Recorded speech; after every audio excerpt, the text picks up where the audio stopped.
You at least got to play the game here. You at least got to play the game. You know, we're assuming that she's traditional in this one way. So every time Nathan and his new lady go out, who he said checks all the boxes, they're having a blast.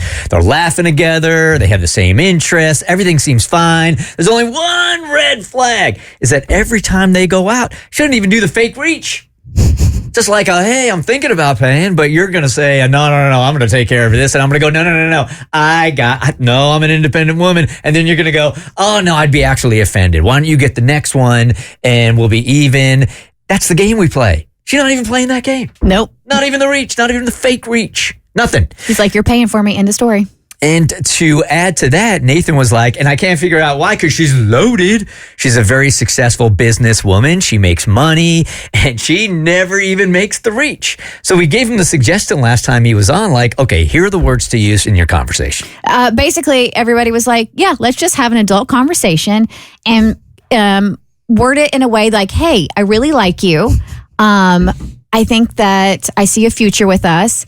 So I want to go from like dating to partnership. And if we're in a partnership, then I feel like I pay sometimes, you pay sometimes. Mm-hmm. I love how half of our show is just, have you considered talking to her? Have you considered having a conversation? If people start doing that, we are out of it. Well, our show will be from 6 to 7 a.m. It will be done. We'll come in here for 1 hour a day and that's it. And Nathan did explain that it's like, listen, he doesn't mind picking up the check for dates and stuff like that, but it's like she never offers to pay for anything. Like, it hasn't even got him an iced coffee. You know what I mean? Like, it's literally, he's coming out of pocket for everything. And every now and then, it would be nice if, she could foot the bill. Doesn't have to be anything extravagant. Like I said, he's just looking for a nice coffee, man. Just to show a little token of appreciation to show that you care. It is important for both people in the relationship to show that they are contributing equally when you can. Like, there's always going to be some that can give a little bit more in every area and you go back and forth. But here, when you first start dating, man, it doesn't get any better than this. This is the most polite you're ever going to be. Yeah. Hey, Nathan, good morning. Hey, good morning. Thanks for having me on again. Sure. Did we miss anything there? No, you pretty much covered it. I guess I can fill you in the details of how the actual conversation went. Yeah. Please. Did you go into that conversation knowing what that first sentence was going to be? Because that's the most important one, man. Why are you so cheap? Probably not a great angle. Where's your wallet? Did you bring your credit card? Are you actually allergic to picking up the check? No, I definitely rehearsed my my opener. I decided we'd do it over dessert at dinner, when the mood is good. So I said, hey, listen, I really like where this relationship is going, but I've been feeling like things are a little one-sided financially. And then there was like a little bit of a pause, and she said, what do you mean? And I told her, listen, I'm looking for a real partnership. I don't expect you to pay all the time, but I sure would love it if you at least offered now and then. So far sounds good. And then, so I thought, this is going okay, maybe. And then she gets a little upset and she says, like, whoa, I did not expect this from you. And I'm like, what do you mean? And she's like, I've dated guys who wanted to treat me. I thought you were that kind of man. And then she was like, this is just kind of icky. Oh, no. She threw the ick in her face. Okay. And then she hits me with this line. She says, I'm just not looking for a transactional relationship.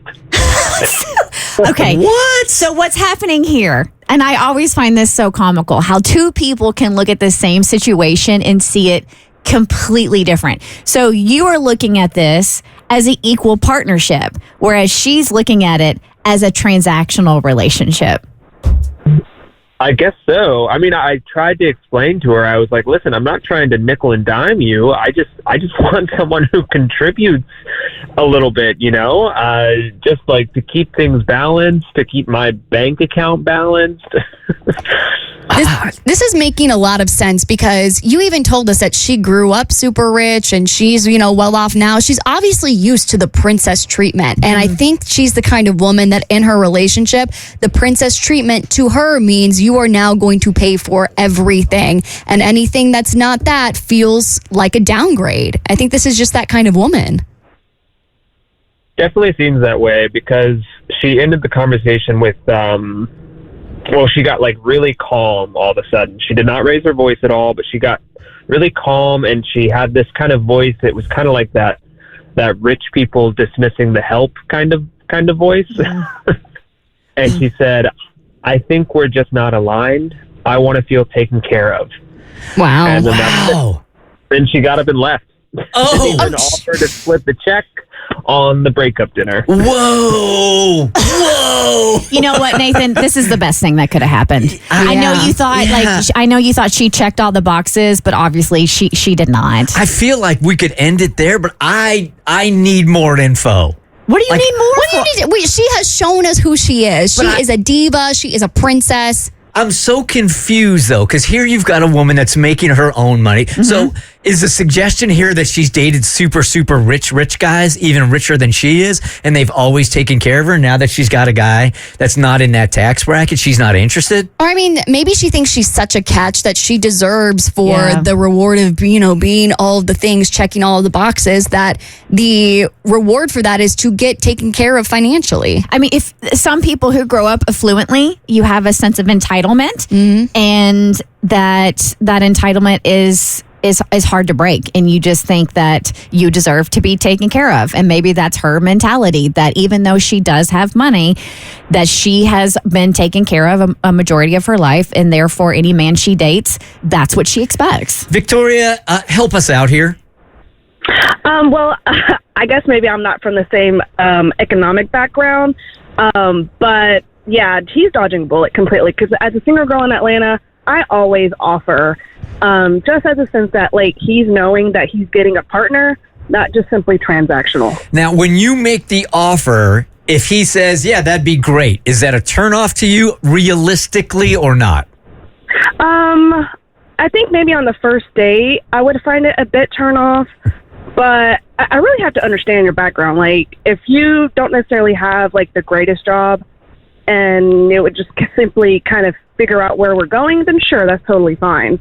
But if I know that you're making a good chunk of change, I think I would find it a bit turn off. But like, it sounds like this guy's been, dating this girl for quite some time. Couple months. So she should have at least offer something. Yeah. Like a cup of coffee.